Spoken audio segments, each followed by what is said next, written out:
I tried something and I failed. Admit that we are men of faith, and then share a personal testimony. But okay, I've already done that. Hello everyone, welcome to my YouTube channel and happy holidays. Today we'll be doing something different yet promised. I'll be interviewing A.M Misal, the CEO and founder of Well of Excellence Global, and I'm really excited. I'm excited for a large number of reasons. A.M Misal is a well of knowledge and emotional intelligence, and he happens to be one of the very first people who gave me an opportunity when I started my personal development journey. So of course he's the first person I interview on my channel. Before I bring him on, let me quickly read out his bio. A.M Misal is a connector known for his passion to connect people with relevant resources and platforms that inspire personal growth and national prosperity. A student and teacher of successful startups and enduring establishments that are built on individual and corporate purpose. Misal has interviewed some of the finest minds across various spheres of influence in Nigeria, some of which are published in WEx posts and as WEx success reviews. He is also the creator of the complete CEO course C3, where he teaches founders and CEOs about leadership. Misal is a certified leadership and goal-setting expert. He is also the author of the award-winning book Start Your Future: How to Build Anything Worthwhile from the Ground Up. As a public speaker, he has addressed both local and international audiences, including Kenya, South Africa, and other countries. He's the CEO and founder of Well of Excellence Global and the lead consultant at AM Misal Consult. What did I say? Well of knowledge. So without further ado, let's welcome A.M Misal. Hello, sir. It's really an honor to have you here. I'm really excited, and I know that we're going to have an amazing time answering questions and just having an amazing discussion. But before we get right into the business of the day, can you just quickly introduce yourself so that we get a feel of you before we dive right in? Okay, Hadiza, this is awesome. I am so excited to be having this interview with you today. Believe me, this is something I anticipated and waited for a long time. And today it's happening, so believe me, I am so happy. My name is A.M Misal, and I am the CEO of Well of Excellence, where we work with you, right? And I am also an author. I authored a book, Start Your Future, and I also write in social media platforms. And aside that, I also teach. Basically, I study organizations, how they evolve from a small, mediocre organization to great organizations, and also how they endure over time. So I spend most of my time studying about how these organizations grow from nothing to something. That's basically what I do. That's a brief about me that I want you listeners to know. Thank you. Thank you, sir. Thank you. Thank you very much, sir. It's like I said earlier, it's amazing to have you, and I'm really excited. You'd agree with me that a bio is pretty much a success story. So can we talk a bit about failure? What is failure to you?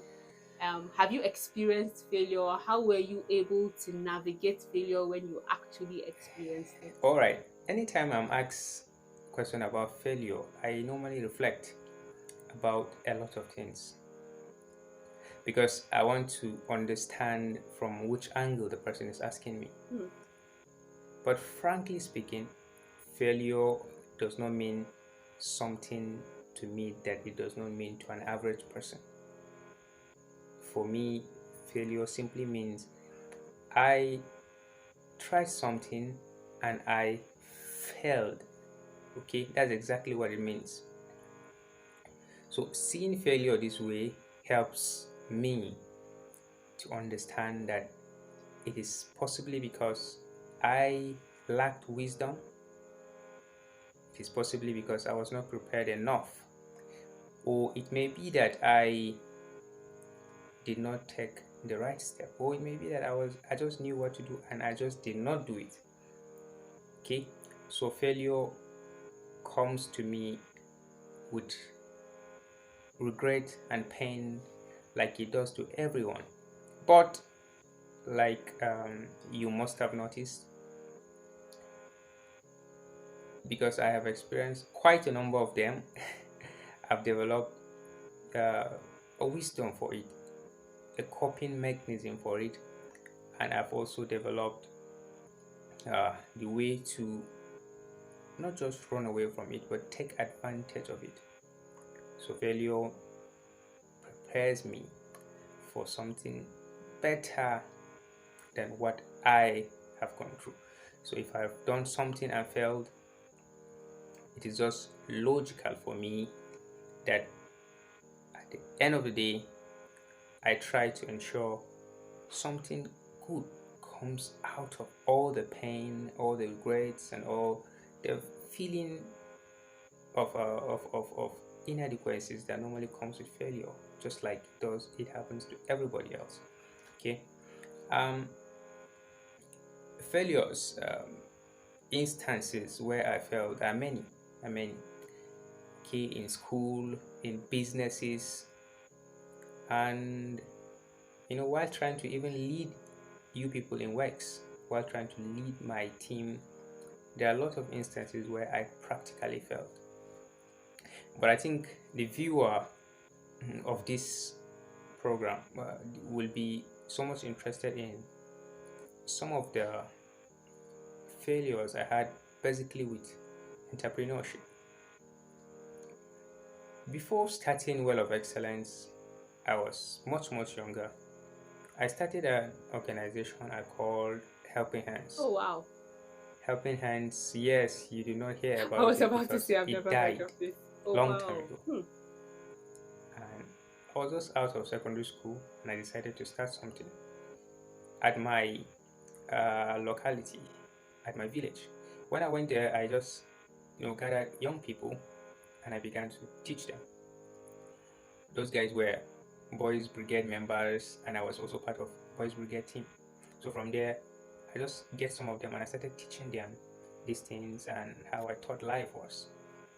I even gave it a name and lots of things. But it failed because there was no structure, there was no organization, and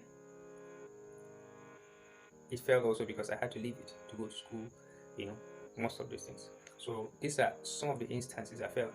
And in Well of Excellence, I have failed many times. In fact, I cannot even imagine the number of times I failed. Started a project that did not succeed, started a campaign that failed, started a lot of things, projects that required lots of money that practically failed.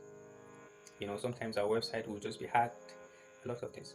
But failure, I understand as it is right now, that it does not kill. It has never killed anyone. What it does is it reveals the real you to you. If you are afraid of failing, then it's because you have not been utilizing the event we call failure. Shakespeare said, "Sweet are the uses of adversity." It practically means whenever you have a very tough situation, whenever you enter a very uh, disturbing situation, you're also in a place where you don't think like everyone else. Your mind begins to think of things that you normally will not even think about. Your brain goes to work. Your mind is thinking of many other things and many other possibilities. Some call it worrying, but a person who understands failure calls it thinking. And at that time, you do exactly what Shakespeare said. You use your adversity to sweetness. And that was why Shakespeare said, "Sweet are the uses of adversity." Right? So, failure happens to us, whether we like it or not, it comes. But what we do with it is just what matters. Practically, that's just what matters. And I'm sure my viewers and you, Hadiza, will relate perfectly. Thank you. Yes, yes, of course, I relate to failure. Oh my god, and I love how you answered this question for a number of reasons. Just recently, I wrote on my Facebook page and I was sharing to them the benefits of failure. And I added that sometimes all you need to succeed is to actually fail, literally. That's what you need to succeed sometimes. And I especially love that you added that Shakespeare's quote. Sweet are the uses of adversity. Oh my God, does it literally get better than that?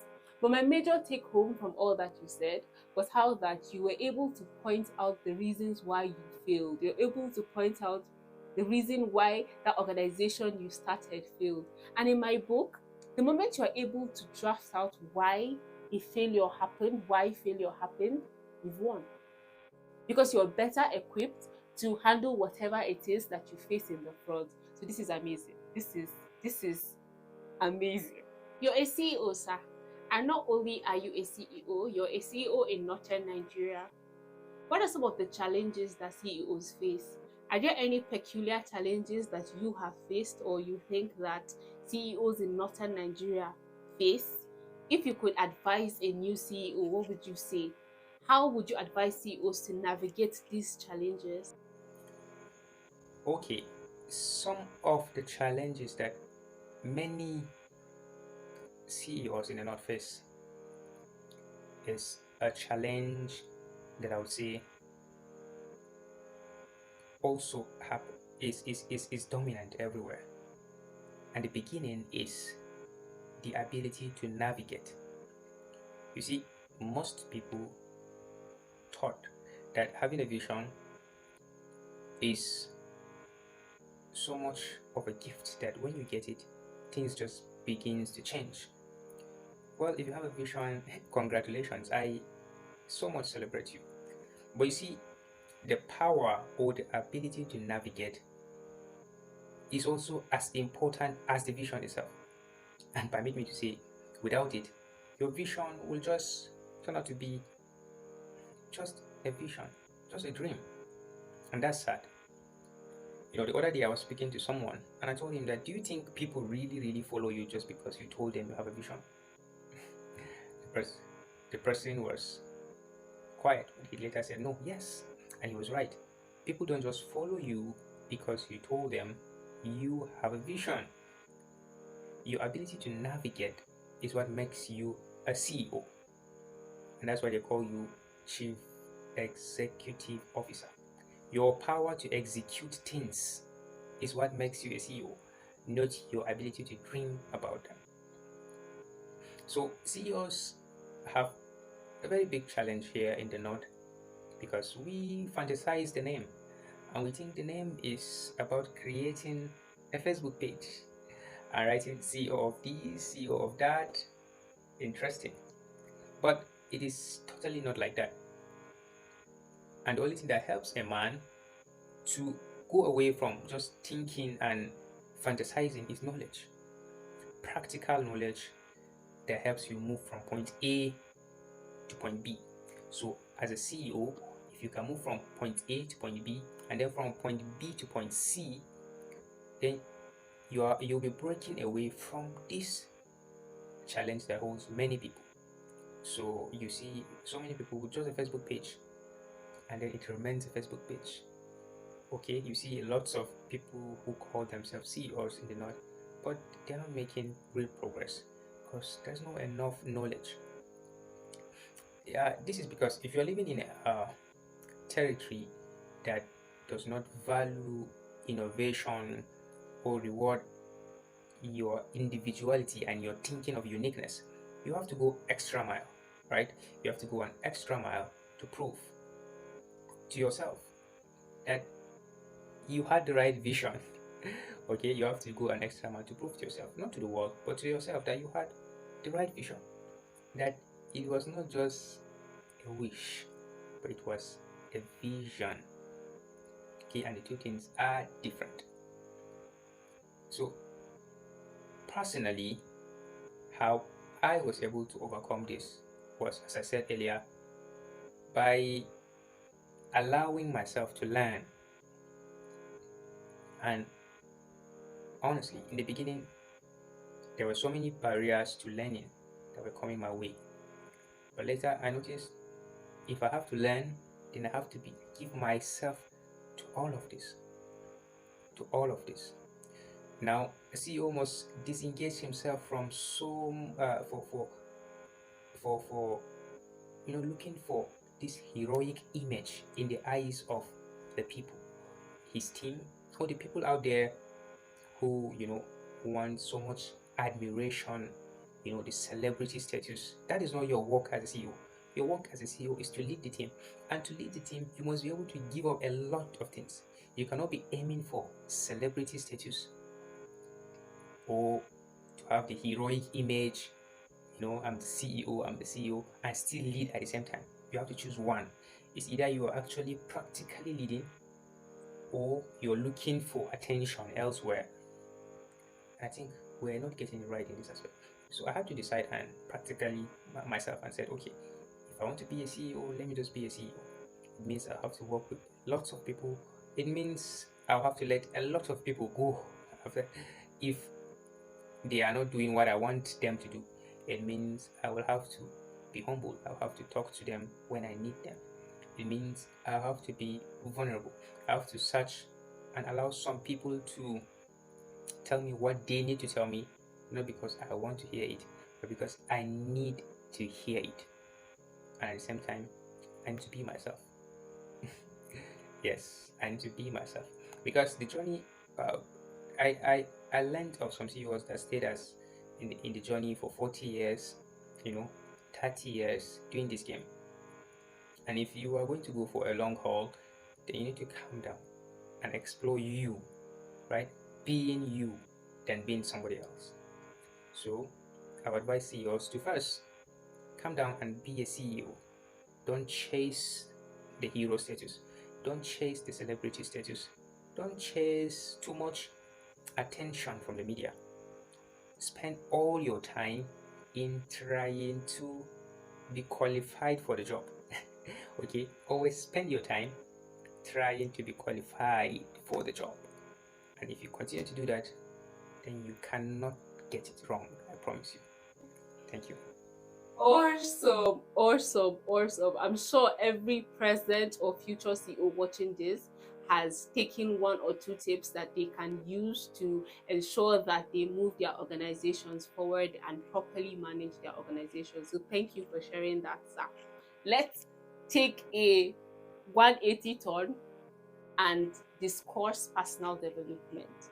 Wex recently turned 5, and for the majority of these 5 years, until quite recently, we were a personal development company.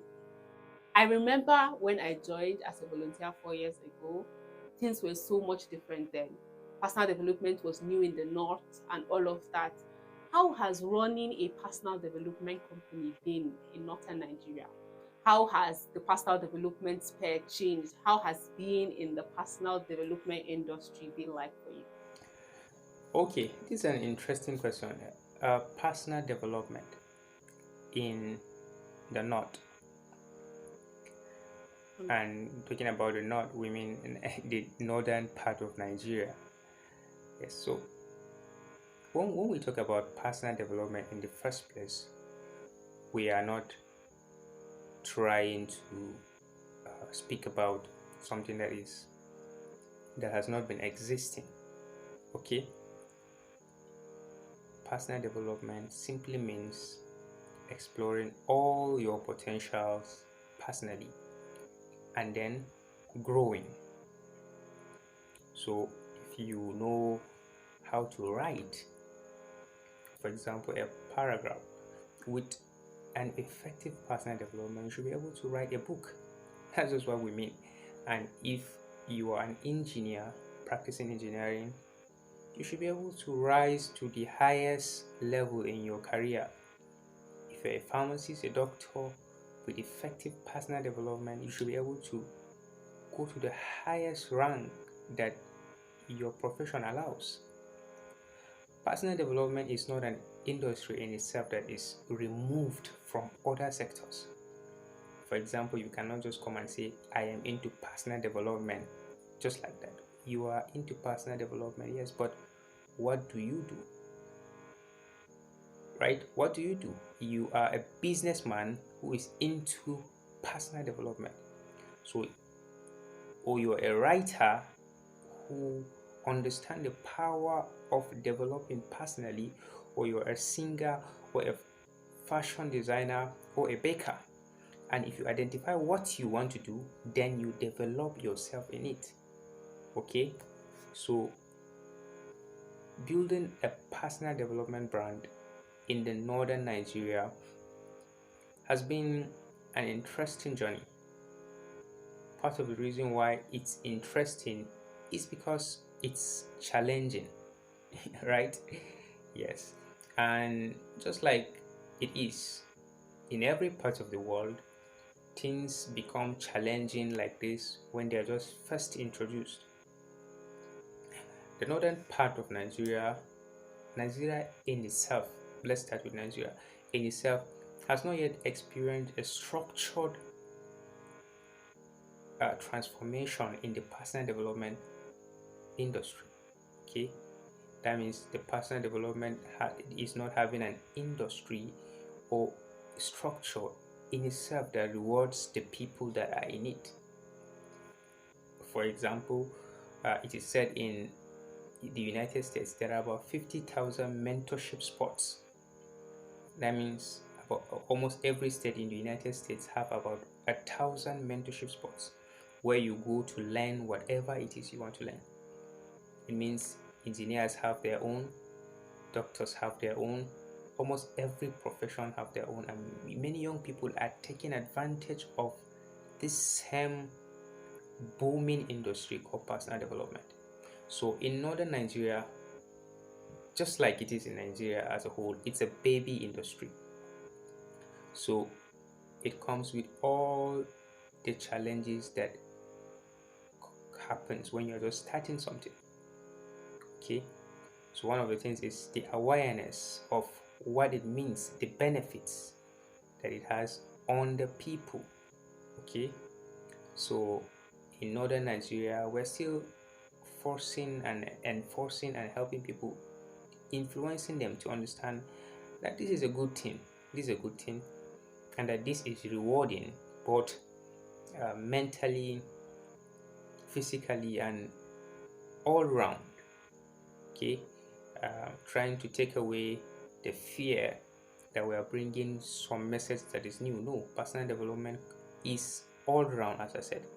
If you want to grow physically, if you want to grow spiritually, mentally, then you need to have a structured plan.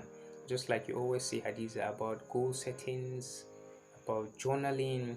All these are tools that help someone to grow effectively in their personal lives. And immediately you begin to grow effectively in your personal life, you begin to attract opportunities. It's just like it happens when uh, I always give this example. There was when a young lady is just growing, when she's just a baby, nobody is knocking at her door, nobody is saying hi. Well, immediately she starts growing, young men just start coming, and that's how growth is. If I start growing as an author, many readers just start to show up. If I start growing as a marketer, I sell more.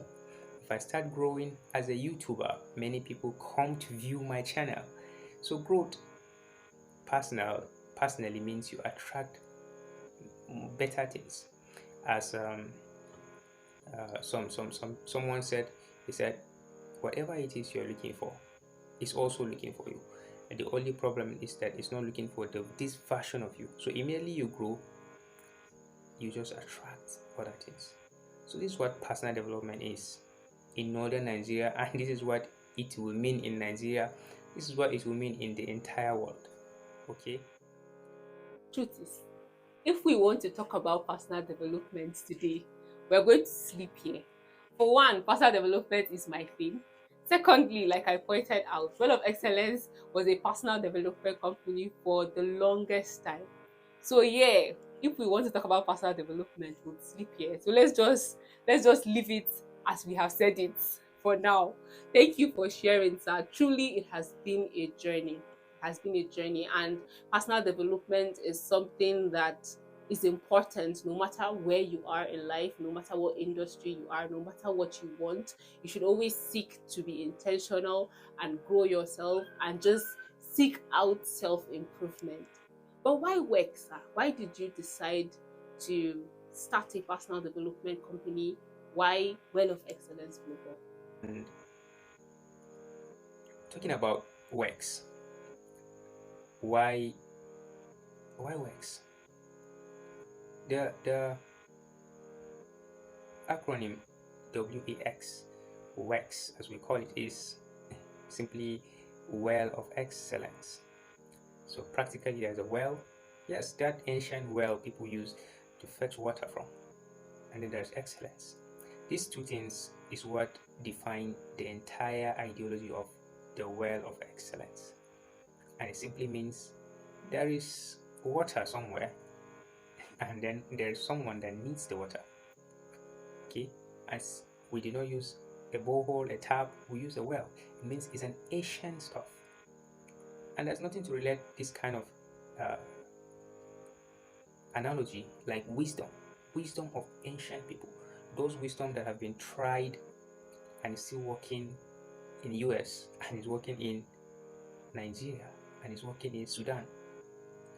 Just like the law of gravity works everywhere, we created Well of Excellence to tell people that, see, there's a law that works everywhere. For example, the law of vision works everywhere. The other time I was reading My Vision by Al Maktoum, I realized that he had vision to change Dubai, and he did. And that was how you see there are biblical stories of people that had vision. And you will see that there are national stories of people that had vision, and you see that there are religious stories of people that had vision. It does not matter where the sector is, vision is vision, and it works just like gravity works everywhere. Okay, so Well of Excellence simply exists to connect people with these realities that are existing in the world. The only thing is that we try to spot these people who have these realities, and then we say, okay, if you have this, how can we connect you with somebody that needs this? Or if you need this, how can we connect you with someone who this is not,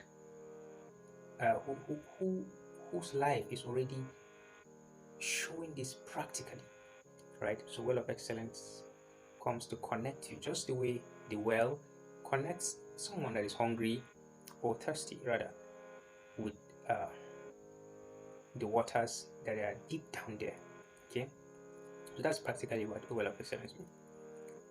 And we have been doing this for 5 years now, and it's been an amazing journey. Yes, yes, of course, I can testify to it being an amazing journey. Oh my God, it has truly been an amazing journey. And it has borne good fruits for us and everyone that we've been able to touch at Well of Excellence Global. You're an author, sir. I remember in 2020 when Start Your Future officially came out. Oh my God, that book is amazing. If you haven't read it, you should buy it and read it. Why did you write Start Your Future? What was your process like? Can you walk me through your creative process for Start Your Future and why you decided to write this book? Okay, about Start Your Future.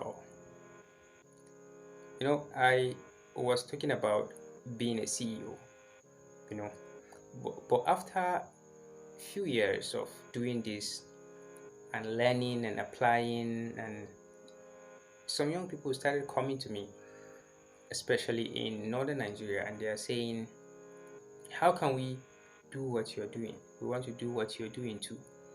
We want to do the same thing you're doing. And I would first ask them, okay, write that this your vision has sent to me. And some of them will do it, and they will start, and then I keep putting them through, and some of them we are now working closely together. But then I realized that the questions just kept coming, so I started to read further and to prepare myself just in case the questions were coming, or just in case the questions keep coming. So what I did was I planned on writing 50 different articles for a startup founder, 50 different articles. And I did not intend to write a book at all.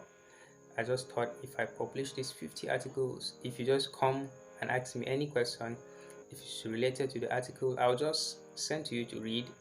And then if you have another question then you can ask, and I intend to be updating those articles from time to time, you know, so that all the people who needs to read this will just go there and read it.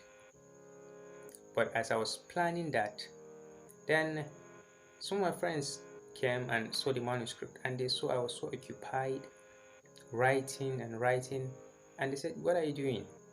I told them, "I am preparing to publish 50 articles." And Victoria said, "But this they are too much. Why can't you just turn them into a book?" And immediately she said that, I just felt, seriously, what was I doing? This thing should be a book after all.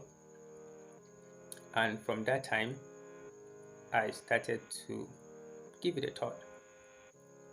Immediately, I agreed to make it a book. The name Start Your Future just dropped in my mind. And it was an eureka moment. I started celebrating and say, yes, start your future. This is going to be amazing.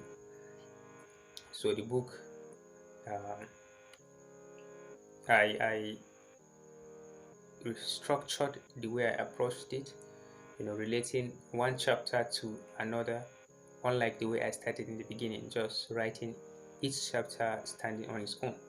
So, and then I started thinking of, okay, who will help me get this book out? I tried to get some of the people who are, good publishers, editors, and the book was out. So basically, the idea was just to help as many people as possible, especially intending CEOs, intending leaders, people who want to start something that is amazing. And that is why the name of the book is Start Your Future: How to Build Anything Worthwhile from the Ground Up. Okay, that's exactly why it's like that. So this is it about Start Your Future. Wow. Two take homes for me. Two take homes from this your creative process and why you wrote Start Your Future. One, you were able to see a problem and seek out solutions to solve this problem. Two, you were associated with someone who was like-minded and was able to advise you on what to do with this solution that you had found. And I love this. Like, I especially love this. Recently, I released my planning guide, Let's Plan 2023 Together. And this wouldn't have been possible if not that my friend Solomon had advised me to actually release it as an ebook. So yes, I understand one, being associated with people. I understand seeing a problem and seeking out a solution. And yeah, if you want to order this ebook, I'm going to link it in the description. We are still on pre-order season. That means you get it at 20% discount. After pre-order season ends. Okay. So yes, sir, I love this. I love this. There are books in the works. I know that there are books in the works. I know that I was supposed to write a blog for Intune, but procrastination has been eating me silly. And I'm sorry. But then I know that there are books in the works. So can you just run us through the books that are currently in the works? Okay, I am also working on two books presently. There is In Tune and there is Authorized. So my readers should expect to be blown away. It's definitely going to be more powerful than Start Your Future. It's going to be big. I promise you, it's going to be big. That's because I'm working with so many people on this particular book, and it's the first time I'm involving a lot of people like this. Myself, this is challenging for me because of the kind of people I'll have to meet. I intend to make my research very personal this time around, very personal, and ensure that all the information I get are given from real professionals, right? So I write most of my books on research based, not just on what I think about it. Because if I write based on what I think about it, it will not be a book practically, right? Of course. So we're working, and I expect you to just hold on and watch us as we finish this book. As I said, the book is in tune and the other one is authorized. So you can expect it sooner than later. Okay, thank you. Guys, like I said, I have read the manuscript for Intune and it's amazing. The best thing you can do for your future is to get these two books when they are out. Do not overwait for them to be out. Pre-order these two books as soon as they are available. Now, since we are on the subject of writing, one of the major things that I've noticed from your writing is that you have a way of incorporating faith in your writing. And I say faith because faith is very much different from scripture. And I really want to know how you are able to do this. As someone who is a knowledgepreneur, I know how tricky this can be. I remember when I read the script for your CEO course, I was thinking, oh my God, like how is he able to do this? Because like, can you just run us through how you are able to do this?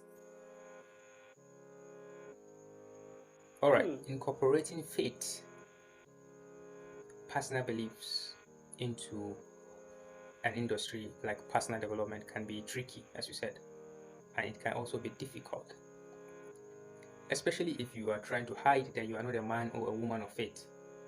Okay, but the moment you believe and openly tell the world that you are a person of faith and that personal development has to be all round, it has to be from your spiritual, your mental, and your physical, then you will not have any problem talking about your faith.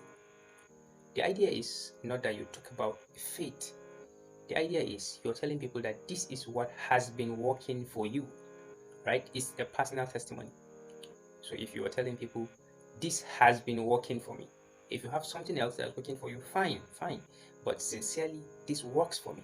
It's just like you talking about a prayer journal. The only reason why you keep a prayer journal is because prayer works for you, right? It's as easy as that.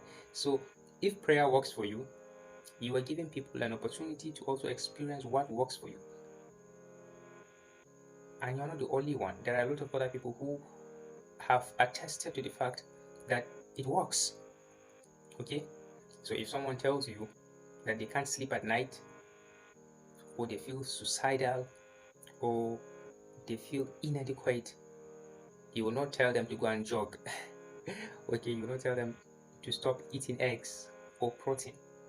You recommend the only thing that works in that situation, and that is spirituality. Okay, and you cannot be spiritual without having this virtue we call faith. So incorporating faith in your message is simply about suggesting what works, period. And if you're suggesting about what works, you don't have to make it look so um, scary. All you have to do is say it in a way that everyone understands that this is personal to you, but you also respect other people who think this will not work for them. Okay, so this is how I incorporate faith. I try to make people realize that this has been working for me. Okay, and I recommend it to you. But if you believe your problem is too much that it may not probably work for you, then you have the freedom of choice. Okay. Um, by the way, spirituality or faith is not what we engage when we have problems. It is what we do because it makes us alive. So to be alive, we need to have faith. We need to engage our spirituality because we are spiritual beings. Okay. So this is how you incorporate or engage faith in whatever it is that you do. Thank you. Hmm. Hmm. Openly admit you're a man of faith and then share a personal testimony. I love this. I love this so much.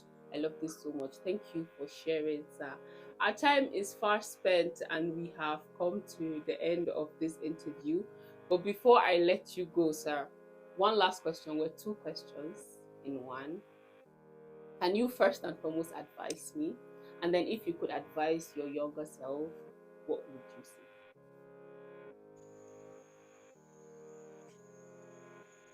If I will leave you with any word of advice, wow.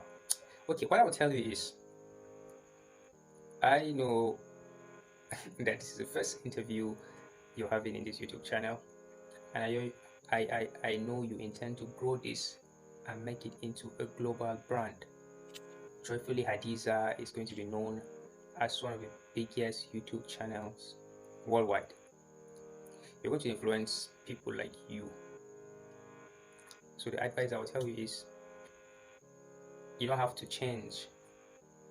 Okay, you are trying to influence young men and women who want to make a difference in the workspace, especially climbing the ladder of the corporate world, as I know you have been doing that.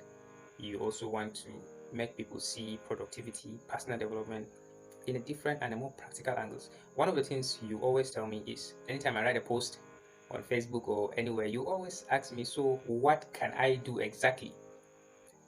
I love those questions.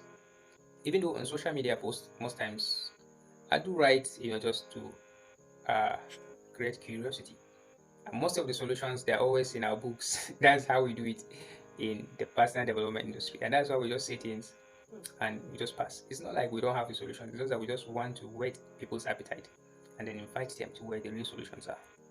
But I want you to know that the people who are meant for you will always come to you. So you don't have to change your message, you don't have to change your style for anyone. However, we can adopt to the things that are working. I realize there was a time you spoke to me about how knowledge is becoming interesting. People are finding new ways to pass it out. If you find those ways, I encourage you to go ahead and share them, and with excitement, with fun, and whatever it is that needs to be done. So I celebrate you.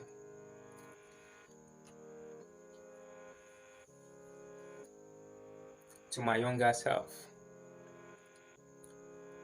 myself, I've asked these questions many times. What will you tell your younger self if you're to start all over again? And today someone is asking me. Interesting. Normally, if I ask them this question, they will close their eyes and think and think, and then they'll start talking. I don't want to do that. Okay, I've already done that. Okay. What I'll tell my younger self is that there is no need to be afraid. There is no need to be afraid.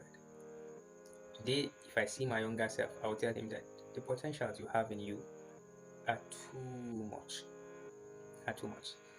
Prepare yourself for the big opportunities that are coming. Prepare yourself for the big opportunities that are coming. I will tell myself to read all the novels you can find. I will tell myself to attend all the science class you can attend, physics, biology, that's since from secondary school. I'll tell myself to try to understand all the laws of nature that have their basics from the elementary science classes. Okay, and then I'll tell myself that if you want anything, just go after it. Never be afraid of making mistake. Never be afraid, because after a short while the world forgets, but you will always regret if you have never given it a shot. Thank you, Hadiza. It's awesome that I had this interview with you. I'm so excited and delighted, and I hope we have this again some other time.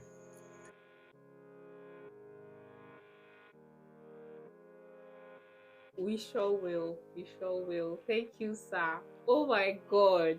Thank you so much, sir. This has been such an amazing experience. So many things to learn from this interview. If you're watching this video, what was your favorite take home? Type it out in the comment section. Don't forget to give this video a thumbs up. Don't forget to subscribe to this channel.